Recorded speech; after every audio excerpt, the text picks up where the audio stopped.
My book on Morocco is on the microdynamics of symbolic power. It is a book that studies the sources of legitimacy of the Moroccan monarchy and the reasons for its survival for centuries. The Moroccan monarchy has witnessed a long longevity, a remarkable longevity at that, because the current dynasty, which is called the Alawite dynasty, not to be confused by the Alawite dynasty or ruling family in Syria. Those are two different families.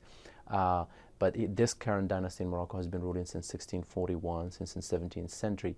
So my book looks at the causes for this survival, especially since the post-independence era from 1956. Morocco was from 1912 until 1956 under French colonial rule. From 1956, again, my book looks at how the monarchy managed to create a new form of legitimacy based on its traditional and religious power, using and codifying what I call in my book rituals of power. For example, the monarch has always claimed to be the commander of the faithful. He's claimed to have a certain, he's endowed with a certain blessing called baraka. He always, the monarchy every year throws this grandiose spectacle of allegiance called bay'ah. So I look at these rituals and the symbols of power and see how the state and the regime in Morocco manufacture them and produce them and reproduce them in order to actually create a legitimacy that appeals to the Moroccan society. And what's important about the symbolic power itself is that it hinders the opposition forces, especially in my book I talk about the Islamist groups and parties, from launching a credible, in a sense, challenge or threat to the regime in Morocco. So the monarchy, and even in the context of the Arab Spring today, this symbolic power has managed to keep the monarchy in a sense clear out of all of these tidal wave of the Arab uprising. Morocco is a North African country which with multiple identities, of course. I mean, it's an Arab Muslim country in an African continent with diverse population. And the majority is Arab. It's about, I would say, about 54% is Arab, and about 46% is Berber, or Amazigh, I should say. And these are again the local indigenous population that pre-existed the Arab invasion in the 8th-9th century AD.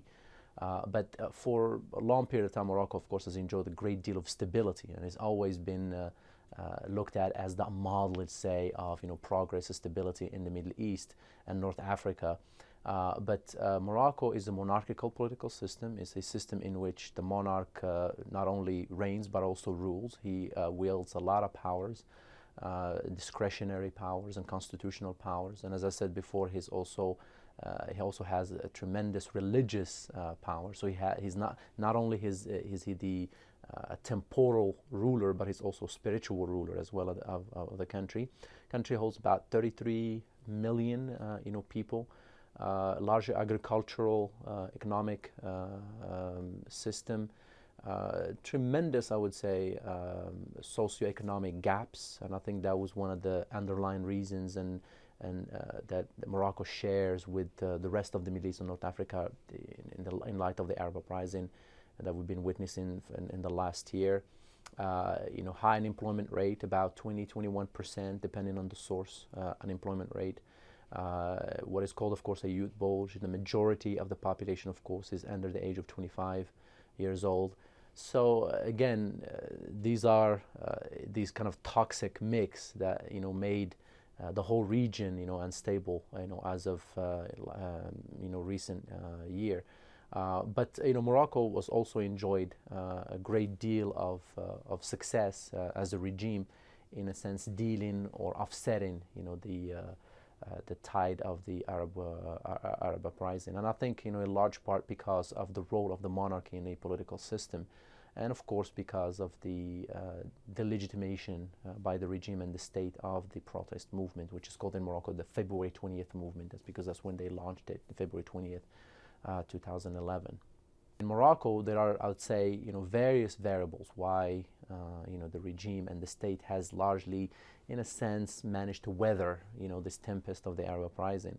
One of it, of course, as I said, and goes back to my argument in my book, is because of the tremendous religious and traditional legitimacy and the ritualization of the public discourse that the Moroccan monarchy has, undergone for years, for decades, not just, in the last year or so.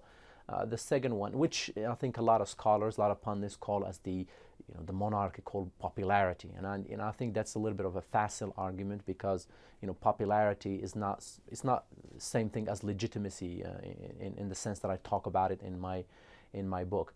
Another reason why Morocco has managed to weather this storm so far, I would say, because of the there were some cosmetic and largely meaningless reforms that were performed by the monarchy, but they played a role. In a sense, they pacified the population. They managed to take away that angst and anger and anxiety outside from in the street, and repackage what are largely stylistic constitutional changes in June and July of last year into this massive movement towards progress towards democracy. But this is myopic, and I don't think these are meaningful changes. Nothing has changed, despite the fact that the monarchy launched constitutional changes, which was ratified and approved in a popular referendum. Overwhelmingly, 97–98% of the population voted yes for the constitutional changes. But if we look at the constitutional changes, they don't change the configuration of the regime versus society or state-society relations. The monarch still has those tremendous powers over the religious realm. He has control over foreign policy, over the military. He has also discretionary powers, powers of decree. So again, yes, the prime minister has certain powers right now in order, in terms of policy making, but all of that, of course, it could be subjected to a monarchical discretionary veto. So again, not a lot of things, have changed. And I think the third reason why I think the monarchy has managed to offset, this challenge of the Arab uprising in Morocco is because of the nature of the protest movement in Morocco. The February 20th movement has been a ragtag movement in a sense. It's been from the very beginning beset by divisions, by arguments between its own leaders. Has always been, I would say, discredited by the regime as a movement that seeks to, in a sense, topple the regime or change, the Moroccan configuration of the state. And I don't think that was, accurate. But again, it was part of the state propaganda to delegitimize the protest movement. And they were successful largely in doing so, because now if you look at the protest movement, it's largely been reduced to mini riots here and there every week, but it's not sizable in a way that can actually create, any meaningful challenges to the regime and state in Morocco. I was in Morocco in June last year, and I went to one such demonstration by the February 20 movement, and it was not a lot of people. It was about 200 to 300 people, and a large, I think, they were walking, and the police were facilitating, of course, their passage through the main city streets, and I was, in a sense, interested in seeing that a lot of people on the side were watching this and, in a sense, deriding them. They ran in the protest movement, stating that, well, the monarch has called on for reforms. We're going to change the constitution at that time, of course, before the referendum. So that should be enough. That should be satisfactory, at that time. So again, they facing a lot of problems, of course, in mobilizing the Moroccan street in massive ways, like we saw in Tunisia and especially in Egypt, in order to actually bring about certain meaningful changes to the regime and state in Morocco. Protest movement started, in a sense, larger than what it is. It's with the reverse, I would say, example of the Egyptian or Tunisian case. I mean, the first protest after the February 20th, 2011, and of course every week after that, they were larger. I mean, there were thousands of people. In some accounts, there were about 10, 15, 20,000 people, depending on the city, whether it's Rabat, the capital city, or Casablanca. But again, the monarchy was almost, in a sense, Machiavellian in how they dealt with them. I mean, from the very beginning, one of the first regimes to respond, quote unquote, respond directly to the protest movement was the Moroccan, monarchy. One of the first things that they did, the monarch went and gave a speech on March 9th, So really immediately after that, March 9th, 8th or 9th, 2011, in which the monarchy pledged massive reforms, what they call democratic reforms, in which the king talked about himself about being a citizen king. I'm not sure what that concept means, but again, it was new, for Moroccans, for the first time that the king is talking in this language of the democratic, in a sense, reform involving the monarchy itself. Because in the past, we will talk about reforms, but talking about the other, the political parties, the political system under the monarchy, or the civil society, but not about the monarchy as part of the reforms itself. So again, what that did to the movement, it actually broke their momentum, and in a sense made the population, the Moroccan society, rally behind the monarchy, because they saw that this monarchy did not, in a sense, retaliate or respond in the same way that the Tunisian system, or the of Ben Ali, or the Mubarak regime in Egypt responded to the protest movement, or the Libyan Gaddafi, of course, responded in utter violence and repression. So again, and there was a little bit of violence, here and there in these protests, but it was not to the scale of the Tunisian, Egyptian, and the Libyan case, or even the Syrian case, today. So again, in that sense, the protest movement lost its momentum early on, and in a sense, since then, they could never, or they seemed that not able to regain that momentum, especially after the passage of the constitutional, changes. Despite the fact that Morocco still rails from the same socioeconomic ills as all of the other Middle Eastern and Northern African states. As I said, massive socioeconomic gaps, high illiteracy rate, about 51-52% illiterate in Morocco. We're talking about lack of hope and in the future, especially for this young population. And again, the prevalence of crony capitalism. Most of the economic sectors in Morocco are controlled by the palace or families, or holdings related to the palace itself. So again, but it's remarkable in a sense, in a Machiavellian sense, how the monarchy managed to, in a sense, offset the Arab Spring in Morocco, at least for now. Again, social science is really difficult for us to predict the future, because I always tend to be wrong whenever we do that.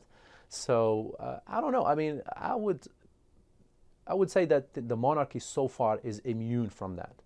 Now, at some point, they will have to deal with consequences of not offering meaningful reforms. Now it seems to carry him, especially because of the status, and I keep coming back to this, closer to my book's argument, is that it's because of the status of the monarchy in society.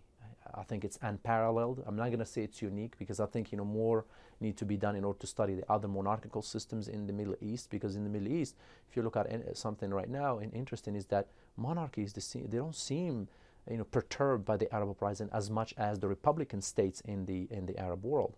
And I think that merits a little bit of investigation and examination. Maybe we should look at what makes them survive, and compare that to the Moroccan case. But the Moroccan case, it's remarkable because it has those unique kind of religious, traditional idiosyncrasies that I would say cannot be replicated or parallel, elsewhere.